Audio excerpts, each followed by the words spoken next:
Never run out of battery again with the INIU portable charger, the slimmest 10,000 milliamp hour power bank that keeps your devices charged on the go. Stay powered up wherever you go. Click the link in the video description to shop now on Amazon. Britain's economy faces a triple blow as Keir Starmer launches 72-hour scramble to avoid Donald Trump's trade tariffs. Britain is facing a hat trick of horrors as we are hit by higher taxes, possible U.S. trade tariffs, and new regulation on businesses. Rachel Reeves and Sir Keir Starmer are in a 72-hour scramble to convince Donald Trump not to clobber us with crippling trade levies on April 2. The tariffs would drive up prices, wipe out growth, and send Labour's economic plans into meltdown. Just 4 days later, on April 6, the £24 billion national insurance tax hike comes into force, potentially devastating high streets. Meanwhile, the Workers' Rights Bill, which is currently being debated by Parliament, is also set to hammer firms with growth-choking red tape. Kemi Badenoch warned hat trick of horrors will lay waste to UK PLC.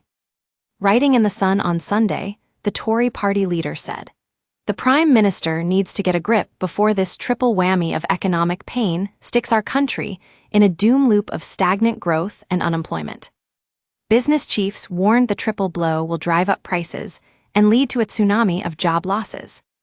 Kate Nishalls, CEO of UK Hospitality, an umbrella group which represents pubs, clubs, and restaurants, said, "Businesses are being battered by decisions made in Westminster." The Labour government is already on the ropes on the economy. Earlier this week, the government's fiscal watchdog, the OBR, halved its growth prediction for the next year to a paltry 1%. Many government departments have been ordered to find deep spending cuts as Chancellor Rachel Reeves struggles to make her sums add up. But the grim economic picture is poised to get even worse this week. President Trump is threatening to slap tariffs of up to 25% on all countries that impose VAT on goods, including the UK. The PM and his team are in frantic talks with the White House to try to avoid the crippling levies, which come into force this Wednesday.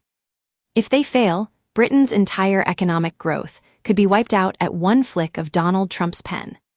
This would send prices rocketing and could lead to heavy job losses. Downing Street insiders said talks will go down to the wire and could even carry on after April 2, which is being dubbed Liberation Day in the White House. No 10 does not believe a trade war is in anybody's interests.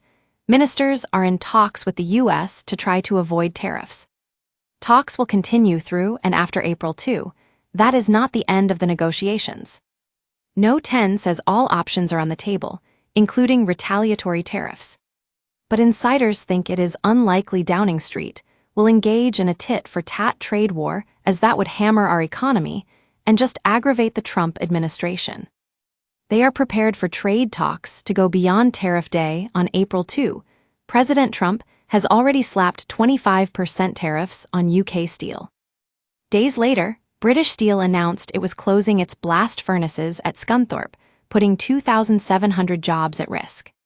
On April 6, the controversial Nix tax hike kicks in.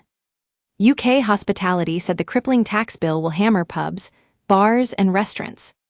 Some 70% of its members plan to cut staff or slash staff hours because of the hike, according to their latest survey. While just under a third of their members said they will restrict opening hours because of the hike. And 1 in 7 pubs, bars, and restaurants are planning to close a site. Ms. Nishalls said, "This Nix tax rise is not only bad for employers, it is bad for workers too. It will drive up costs, drive down wages, and is already leading some of our members to stop hiring new people and restrict their opening hours. If we get hit by Donald Trump's tariffs, you need the rest of the economy firing on all cylinders. Ministers should be doing everything they can to support the everyday economy and our high streets. But instead, we are being hit by a toxic mixture of higher taxes and red tape. It just doesn't make sense." The government is also planning to bring in a new workers' rights bill, which will slap firms with more new regulations. The flagship bill has been spearheaded by Deputy PM Angela Rayner. But it is expected to be watered down after the OBR warned Ms. Reeves It will harm economic growth and push up unemployment and inflation. A ban on exploitative, zero-hour contracts is set to be diluted, so seasonal workers are effectively exempted. A clause to introduce day one employment rights could also be kicked back until after a probationary period of 9 months or a year. Tina McKenzie, from the Federation of Small Businesses, said, "Looming tax hikes, barriers to trade, and new laws to make it harder to higher-risk businesses going to the wall and more people left out of work. Ministers should be making it easier to take people on and grow businesses, or everyone will end up poorer."